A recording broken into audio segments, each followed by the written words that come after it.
Do you remember a show called Gilligan's Island? It was an American sitcom that aired in 1964 with 3 seasons and 99 episodes, 2 being in black and white and the latter in color, which started in 1965. Let me summarize what the show is about. There's a 2-man crew on the charter boat SS Minnow and 5 passengers on a 3-hour tour from Honolulu who run into a typhoon and are shipwrecked on an uncharted island somewhere in the Pacific. That's all the plot is. I did get that information from Wikipedia. And honestly, the show isn't bad to watch, but there's an episode of Gilligan's Island that has never been released by CBS Productions because of its disturbing nature. It wasn't violent.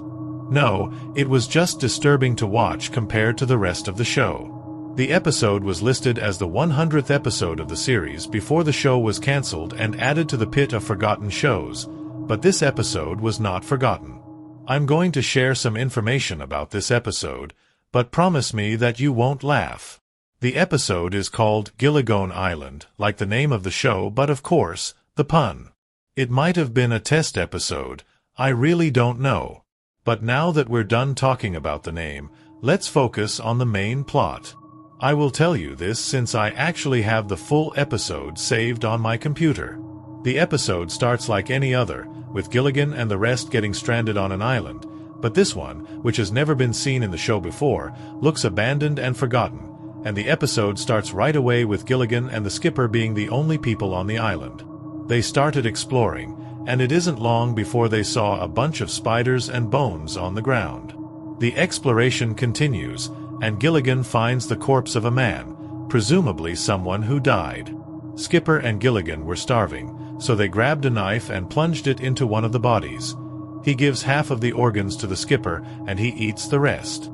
I mean, it sounds weird, I know, but I suppose in this case, it's necessary for survival. I was figuring out how they could leave the island until the camera pans to the boat being damaged. Keep in mind that I haven't watched many other episodes of this show. I watched it with my parents on a few occasions, but I'm currently researching this show as I am typing this, and I just found this episode. To my belief, this show is indeed family-friendly, so my guess is that they wouldn't be showing cannibalism. Gilligan continued eating the organs with the skipper, and Gilligan puts his clothes on the skeleton because his outfit got dirty from the bloody feast. He's naked and censored and dirty and bloody. I am wondering if this episode might have been targeted for an older audience unlike the rest of the show, and this is where the main part of the episode comes in. Gilligan and the skipper start to fix the boat to get back to the island. They're looking for parts and don't find any. Gilligan breaks the shed down and uses the shed parts to make the boat. Gilligan then passes out due to dehydration. He is not dead and the skipper notices and gives him water. Gilligan drinks it, but he's also hungry.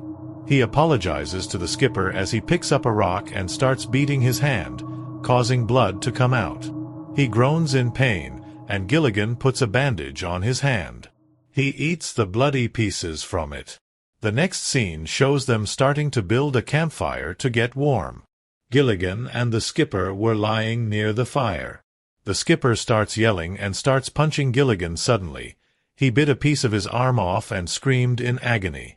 After this scene ends, Gilligan puts his clothes on because he kept complaining about things going into his groin in the scene. He then starts fixing the boat again, and it's at this point that they finally got off the island. The episode cuts to black with the credits, and I was thankful that this ended more happily at least more of a resolution anyway, but I still don't know what to think about the rest of this episode. Why would CBS make this in the first place? I googled this episode on IMDb and found nothing except Gilligan, the goddess from 1967, being in the last part of Season 3, not Season 4. I used the Wayback Machine, and I found something. There was no rating, and the genre of comedy and family was like the rest of the episodes, but here's what the description read.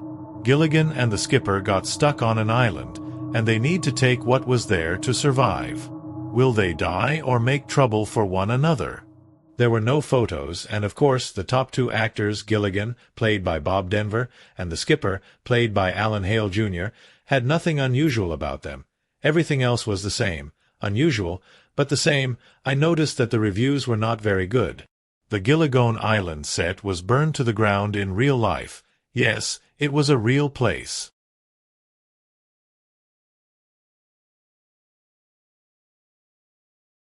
Disclaimer: this story was based on true events that have happened to me.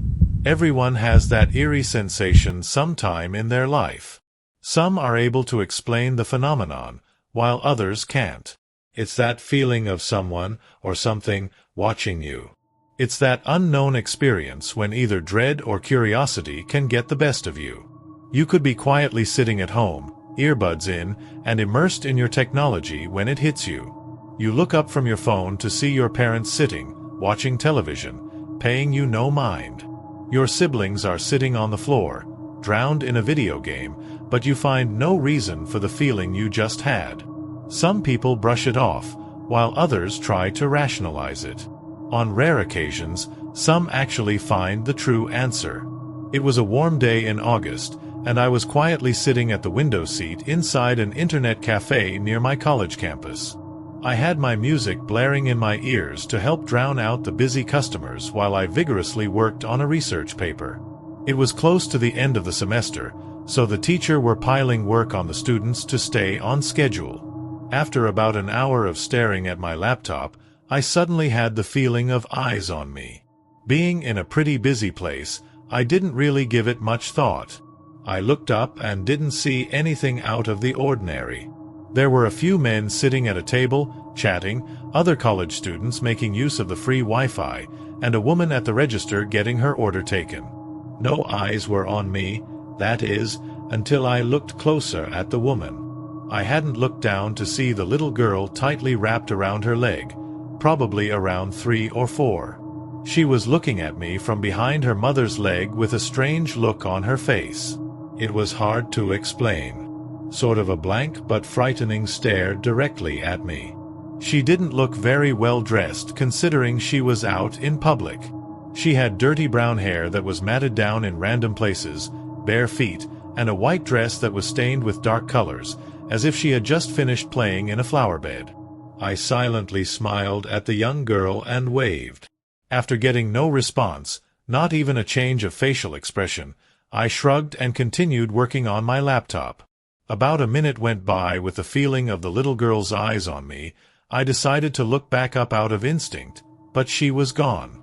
The mother was paying for her food as I quickly scanned the room for any sign of her daughter, as it appeared she didn't realize the girl was gone. After I noticed no signs of anyone younger than me, I quickly walked over to the woman and tried to explain that her daughter was missing.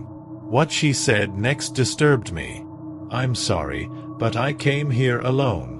The little girl hugging your leg, she wasn't yours?" No. I didn't feel anyone on my leg." The cashier confirmed that she came in alone. Shocked, I apologized and slowly walked back to my seat. I had noticed the girl in too much detail. How could no one else have seen that? After being certain the girl was not in the building, I started to rationalize it as just being a daydream that seemed to slip into my reality.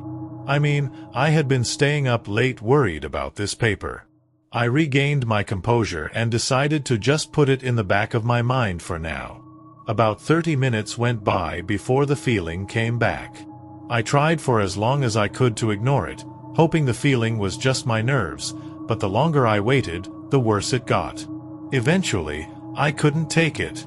I snapped my head up and immediately I was face to face with the brown-headed girl from before. She was now in the seat directly across from me, staring with that fearful look in her eyes. I let out a scream as I tumbled to the ground. I broke the gaze for just a moment to catch myself, but when I looked back up, she was gone once again. The only eyes on me were those of everyone else in the cafe, and the girl was nowhere in sight. Being just as embarrassed as I was frightened, I grabbed my stuff and quickly walked out and back towards my dorm. As I continued down the street, I was still trying to wrap my head around what had just happened, when I suddenly saw her again. She'd be across the road behind a light post, in the back seat of a passing car, even through a window in the back of a shop. She was constantly staring at me, and I just had this feeling she wanted something. A feeling of dread swept over me as I began to sprint and keep my eyes focused on my path to safety. Luckily, I made it back to my dorm without another sighting and the feeling was long gone. Exhausted from my adrenaline rush, I fell asleep right away. The next day, I woke up to the sound of beating on my door. As I opened it, 2 police officers told me to come with them to the station for questioning. Apparently, a man had been arrested right outside the cafe I was in the evening before. They told me that a group of kids were walking down the sidewalk when they noticed the man sitting in his parked car and fully focused on the restaurant with a large camera. The kids slowly walked by and peered inside his car. Behind the passenger's seat, they could plainly see some nylon rope, a large roll of saran wrap, and the glistening of a large butcher's knife. They quickly walked off and called the police to investigate. When they arrived, police found the objects, took the man's camera, and shortly after, took him in for questioning. The man had apparently been taking pictures all day of girls walking down the street and in the restaurant. The police took out the camera the man had and flipped through some of the man's final pictures. My heart sank as they flipped through multiple pictures of me sitting on my laptop, getting up to talk to the woman at the register, falling out of my chair, and leaving the restaurant.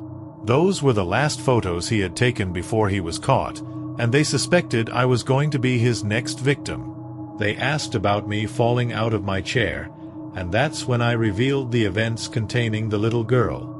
I thought they would think I was crazy, but after describing her, the police chief's face went white. They told me they found out that the man had just recently been released from prison after serving a 25-year sentence for the kidnapping and murder of over a dozen women ranging from 30 years old all the way down to a 3-year-old child being his last victim. They showed me an old newspaper clipping from the man's file that had a picture of the little girl, and after seeing it, a new feeling arose. This time, I didn't feel dread, but a sense of remorse, fear, and peace, all at once. The picture was taken sometime before her death, and she was standing barefoot in a field with long brown hair and a beautiful white dress.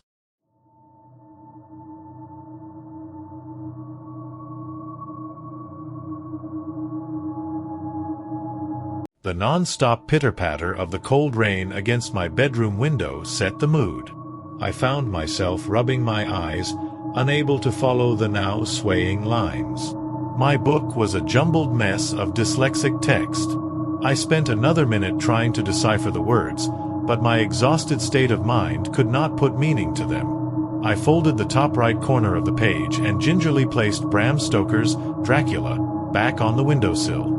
I must have dozed off at some point because I found myself dreaming. Red eyes the size of saucer plates peered into the depths of my soul. No matter how hard I tried to look away, I could not break the gaze. I felt as if I was staring into the abyss itself, a black hole pulling me into its inky embrace. That peculiar dream held me captive for God only knows how long. The fear was overwhelming. It held me fast. Like quicksand, I found myself descending into the blackness. It was the first rays of light that finally broke my standstill, as if my body was frozen solid and the warmth of the sun was slowly thawing my bones. I remained sitting in my armchair for a moment, letting the effects of the queer dream wash over me. Finally, my mind began to return to a semblance of normality. I glanced outside to see the sun dancing happily in the orange and yellow of the fall leaves. My heart leapt at this sight. Shortly, with the resilience of youth, I found myself forgetting entirely about the uncanny daydream. With a shout of glee, I found myself barreling down the staircase 3 at a time. No longer a care in the world, rushing towards blind adventure. In school we had been reading Robert Louis Stevenson's Treasure Island, and I had been convinced there was buried treasure somewhere in my backyard. My first attempt was a 5-foot-deep pit. The buried treasure wasn't found, but I did succeed in severing our sprinkler system. The hole was shortly filled with water, and my parents put a stop to my digging efforts. At least it put a stop to my digging in the yard. I was too stubborn to give up on my dreams of finding pirate treasure to entirely stop. I went into my dad's shop, pilfered a flat-head shovel and trekked down the trail where I could resume my search without my parents' oversight. Looking for the telltale signs of pirate interference, I found myself wandering off the beaten path. That is when I saw it. It was the largest oak tree I've ever seen. Massive, barren branches loomed over me like the hands of a twisted god. For some reason, that daydream came back to the forefront of my mind. With the clarity of scared eyes, I saw a rickety cross held together by ancient twine fraying at the ends. A spark of excitement burned away all my concerns. Quickly, I clambered down the hill to the base of that giant oak to get a better look at the marker. At closer inspection, I saw one name carved into the base of the cross. It said, Victor P. Alexander. It didn't sound like a pirate's name, but still it was worth investigating. After all, one place was as good as another. That first day, I shoveled loose dirt and clay for nearly 8 hours. The hole was larger and deeper than I had ever managed in the past. Even still, I found nothing. No buried treasure. No time capsule. Nothing of interest whatsoever. I was on the verge of giving up when my shovel suddenly hit with a clink. Uncaring, I threw it aside and slowly began to sift through the loose dirt. To my utter shock, my hands felt a smooth surface. Using the water from my bottle, I washed the dirt away, scrubbing it clean with my hands. The surface was white as bone, yet it was flat. At closer glance, I realized it was smooth marble. My heart was beating fast. If this wasn't hidden treasure, God only knew what else it could be. That second day, I dug like my life depended on it. The marble slab was bigger than I had expected. Already I had exposed nearly 4 feet of it. The day was growing short, and the shadows had been growing longer, yet even still, I found myself scouring that slab. Right before the day turned to night, my hand ran across a large padlock. One of those old-fashioned, cast-iron locks. The heavy ones. It was rusted and the metal was beginning to flake, but still, I couldn't break it. I tried to smash it off with the pointed end of the shovel, yet it resisted my attempts. I heard my mother's voice calling to me. I went scurrying towards the sound of her voice, doing my best to brush clean the dirt off my arms and legs. I mustn't have done a good job, because as her suspicious eyes fell upon me, I saw disappointment flash in them. She looked me up and down and said, "Jack Dempsey, did you cut any more sprinkler lines this time?" With a sheepish grin I responded, "No, ma'am." She gestured towards the bathroom and said, "Wash up before your father sees." Immediately I obeyed, not wanting to push my luck. The rest of the night was uneventful. I slept like a babe. It was the last full night's sleep I've had since, the final night not plagued by monsters and nightmares. I was woken by the first tentative rays of the morning light. The excitement of my find robbed me of my ability to sleep in. It was a Saturday morning and not a cloud was in sight. The wind was blowing in playful gusts, tugging at my hair and the folds of my clothes. It was the sort of morning I'd dedicate to the flying of kites, yet today something else had my full attention. My mind raced at 100 miles per hour, fantasizing of all the possibilities. What lies under the marble floor? It must be something of great value to be buried so deep and guarded by such a lock. I thought that perhaps it was a treasure cove, hidden by conquistadors. Maybe it was a secret entrance to a hidden civilization. The possibilities were endless, only limited by my willingness to imagine. My idea was simple. If I couldn't break it off with brute force, then I'd cut it off with a grinder in my dad's shed. To my great amusement, I had seen him cut off the heavy lock I used for my bike when I lost the key a year prior. Luck was on my side that day, or perhaps it was misfortune. With a hollow thump, I leapt carelessly down into the hole. Those eyes flashed feverishly bright into my mind. The sudden feeling of fear almost made me clamber back the way I came. As suddenly as it came, it passed. The curiosity of a 10-year-old was too great for any reservations I might have had. Within moments, I found myself cutting away. The grinder cut through the metal as if it was butter, showering the pearly white marble with orange sparks. A thunderclap brought me back to my senses. With a start, I nearly dropped the still spinning grinder. I looked up to see thick, black clouds beginning to roll their way towards me. It wasn't supposed to rain today. Yet, the inky blackness barreled towards me, blocking the sun's brilliant rays. The light all around me seemed to dim. It felt as if time itself fast-forwarded, stranding me in dusk. It was eerie, and a little shiver erupted all over my body. The storm seemed to be triggered by the cutting of the lock. But that's not possible. It can't be possible. Yet even so, I couldn't divert my mind from this line of thought. It was preposterous, but there was no storm before, and now there is. I heard a grinding, crunching noise and felt the slab beneath my feet begin to slide open. To my horror, I felt the ground give way, and then I slid into pitch darkness. I rolled a couple of feet and ended up sprawled on my back.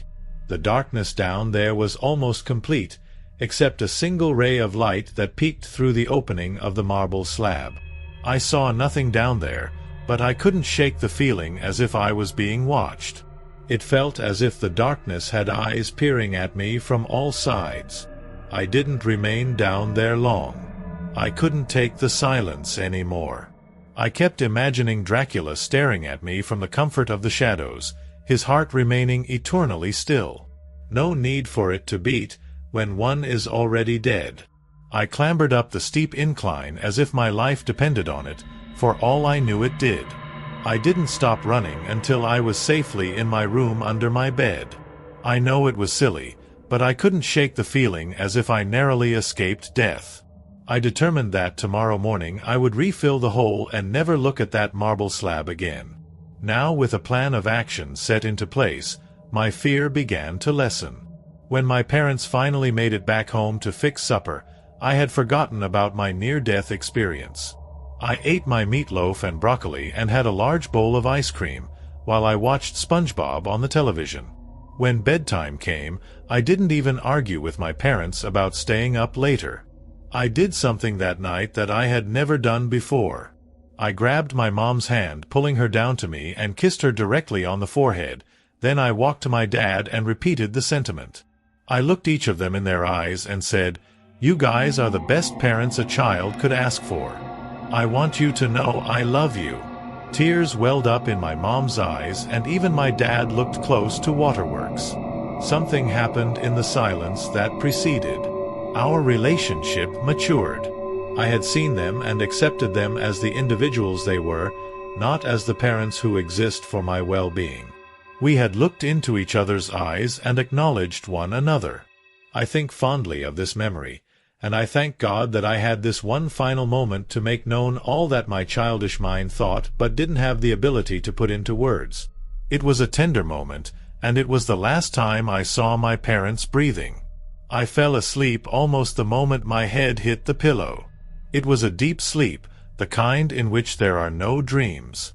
The kind that leaves you well-rested and excited for the next day. But it wasn't the morning when I woke up. This watch of the night goes by many names: the dead of night, the witching hour, midnight, the time the moon goes to rest. They all mean the same thing. It's the period in which the night is darkest, and the hope of morning is nearly non-existent. This is the time owned by the nightmares, where the boogeyman walks freely. It was a gentle tapping on my window that awoke me. My body became stiff, and I couldn't move. Fear paralyzed me, and I lay in my bed, senses hyper-alert. I remained there hoping it was a branch against the window, but knowing better. The window in my room was directly above my head. With very little effort I could be certain of the cause of the sound. I didn't want to be certain. I'd rather lay trying my best to convince myself it was caused by some ordinary means than look and see the glowing red eyes of Dracula. And in one way or another, I knew it was him. I was certain I'd look up and see his pale face shining as pristine as the marble slab that must be his resting place. As the night crawled along, the scratching only got louder until it was nearly deafening. It was then that my curiosity got the best of me. I couldn't fight the urge any longer. It was like a scratch your mom told you not to itch. The more you thought about it, the harder it was to ignore. My eyes flung wide, and I looked up. I could hardly believe what they saw. There on the other side of the glass was my old kite, the red and blue one that came loose and flew away a few weeks ago. I thought my fear would ease learning the source of the awful sound, but there I remained unable to get those red eyes out of my mind. The kite didn't help persuade me of the silliness of my fears. In fact, it solidified them, as if it gave some sort of credence. My alarm clock on my nightstand ticked slowly, and I watched as the digital numbers changed. Each minute seemed to take hours. Slowly the night's grasp yielded to the onslaught of the coming day.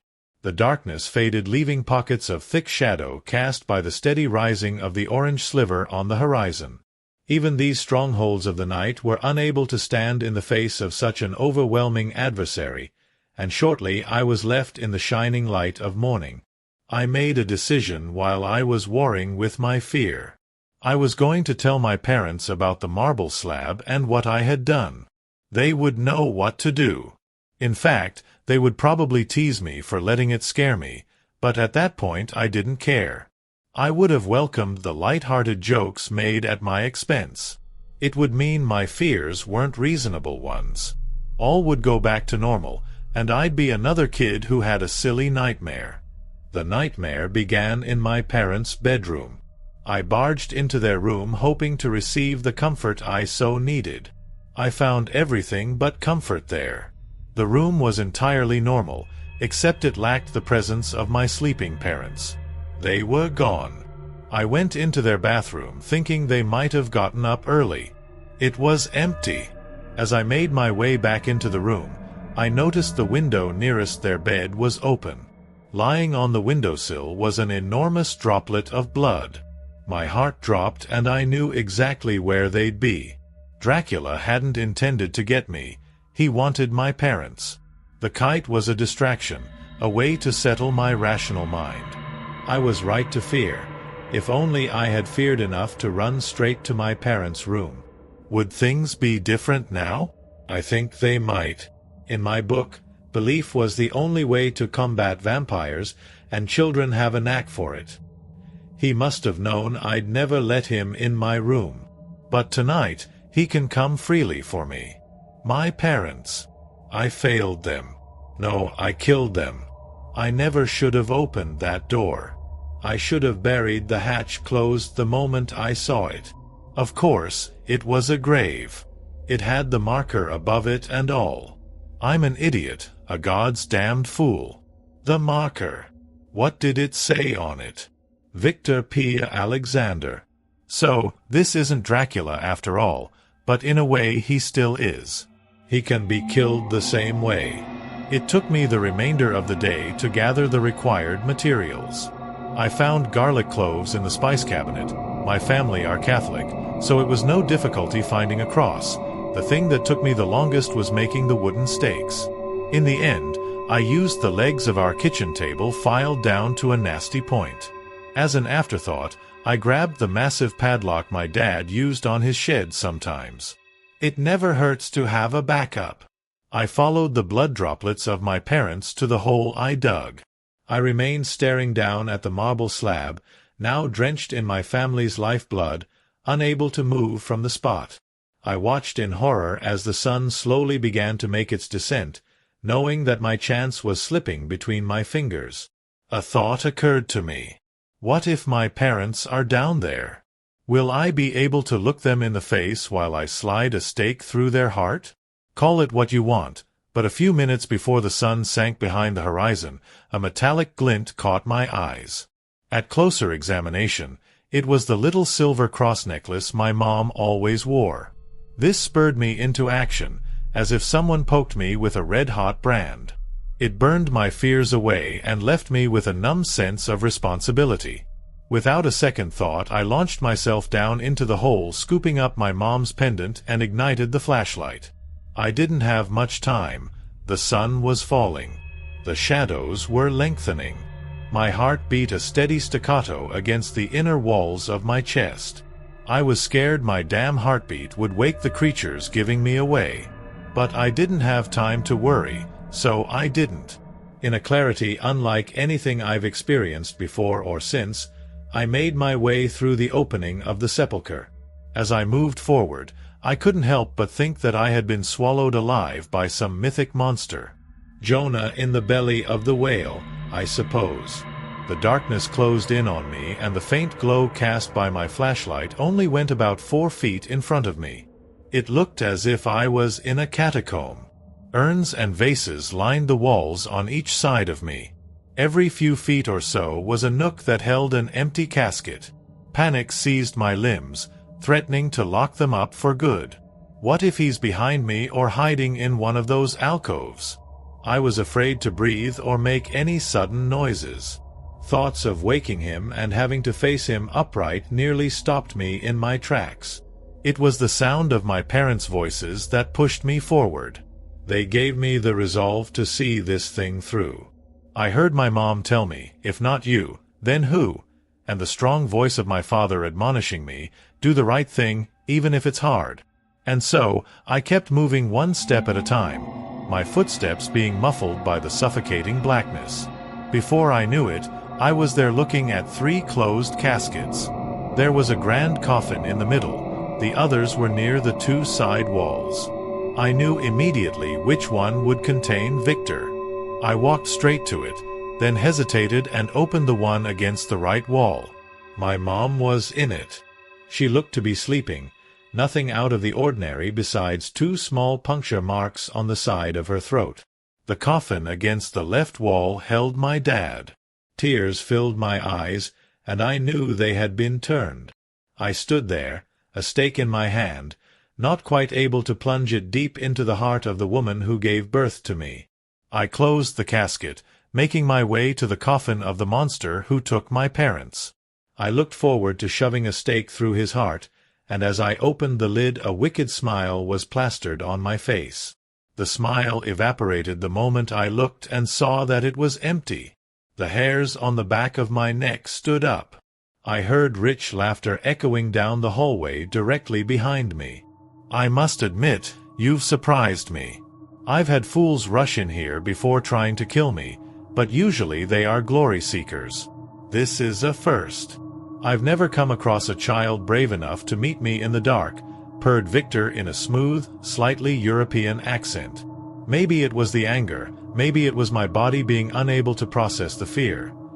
Regardless, my voice came out strong and confident when I said, "And that's why I'll succeed, where others failed." Victor began laughing, wiping tears from his eyes. "May I know the name of the person who will be the death of me?" asked the vampire, a cruel smile beginning to form on the pale landscape of his face. "The name is Jack Dempsey, and those people you killed last night were my parents." "Ah, I see. It's rage that brings you down into my domain. Your anger may have temporarily burned your fear away, but before I am done with you, it will come crawling back. I will make you envious of the stillborn. Your blood will bring me back to full strength," snarled Victor. Mouth running unchecked, I shot back, "I don't need to be an adult to put a stake through your cowardly heart. After all, I'm not the one who locked himself away, too scared of being bested. I wasn't hiding, you fool. I was locked in here by foes much cleverer than yourself. They weren't stupid enough to think they could take me on their own. They locked the entrance and buried my whole sepulchre until you haphazardly released me," said the vampire.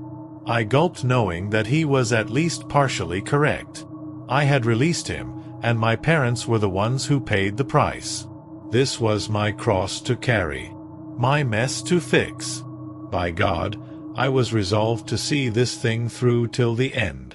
Without warning, I lobbed a whole clove of garlic directly at his face. The creature ungodly fast swatted it away with one hand, hissing as it made direct contact with his skin. I saw a nasty burn appear suddenly on the flesh of that hand. I had time for a moment of triumph before the creature blurred towards me. He struck me with the back of his hand, sending me sprawling into the coffin that held my mother. I heard a bone crack in my ribs when I made contact. Pain filled my body, and I cried out. This seemed to please the vampire as he slowly stalked towards me, my backpack filled with supplies held in his left hand. The stake I had been holding flew out of my hand when he hit me, and I was left with nothing to stop his advance. He knew this too. I saw it in the smug smile he wore across his face. It was done. My parents died because of me. I couldn't even get revenge on their killer. I had failed them. And now, this creature was going to rip me apart slowly, enjoying every moment of it. My mom's voice cut through all my fears, and I heard her say, "I gave you my necklace, now kill this motherfucker." My hand reached to my neck, and I felt the comfort of the cold silver against my skin. With one smooth motion I pulled it off, concealing it in my left hand. I knew I'd have to time it right. I would get only one chance at this. I had to make it count. The element of surprise was working in my favor, but even still the creature was fast as hell. I'd have to let him get close, painfully close, before I struck. I gave him what he desired most. I pleaded for my life. "Please, I didn't mean it. Have mercy on me. I'll serve you. I'll do anything you need me to. I let you out, didn't I?" Victor smiled a smile filled with pointed teeth. I shuddered. It wasn't hard to act. I truly was terrified. This seemed to please him. He laid his well-manicured hands on my shoulder, holding me like a father holds his son. "You have been very helpful to me. I can think of one way you can be even more useful," said Victor. He leaned in almost as if he was going to kiss me. Then at the last moment he bent his head back as if he was a snake preparing to strike. I expected him to do this, and with one fluid motion I shoved the crucifix directly down the throat of the creature. His sharp teeth cut my hand into ribbons, but the moment the silver touched his throat it erupted in blue flames. I watched in fascination as the vampire's head began to melt, then disintegrate. Within about 30 seconds the entire body of the vampire was reduced to ashes. My mom's necklace remained sitting on top of the pile of ash. I reached down and pocketed it. I breathed a sigh of relief, then I looked at the other 2 caskets. Tears made my vision swim. This is impossible. How am I supposed to kill the people who raised me? I opened my mom's casket again. She looked so beautiful laying in perfect peace. They looked happier than they had in years. The wrinkles beginning to form under her eyes were gone. Smooth skin replaced it. Bottle that formula and sell it. For one low price of drinking a vampire's blood, you too can have skin that shines bright in the moonlight. Something caught my eye. I looked down at the now torn backpack and saw the massive padlock I had taken from my dad's shed. An idea sprung into my mind. Maybe I don't have to kill them. I can lock them up and rebury them. The night was nearly here, and a decision needed to be made. In a moment of weakness, I chose. It was well past midnight when I finished packing the rest of the loose dirt back into the hole. Shortly after I started, I could hear a clawing noise coming from within. I didn't so much as stop for a water break. When the hole was half filled, I couldn't hear the cries of my parents anymore. Although I do hear them in my dreams sometimes. The moon was hidden behind rain clouds, making it difficult to see. In my mad scramble out of the catacombs, I dropped my flashlight. I began my long trek back home, no longer fearing the shadows in the night.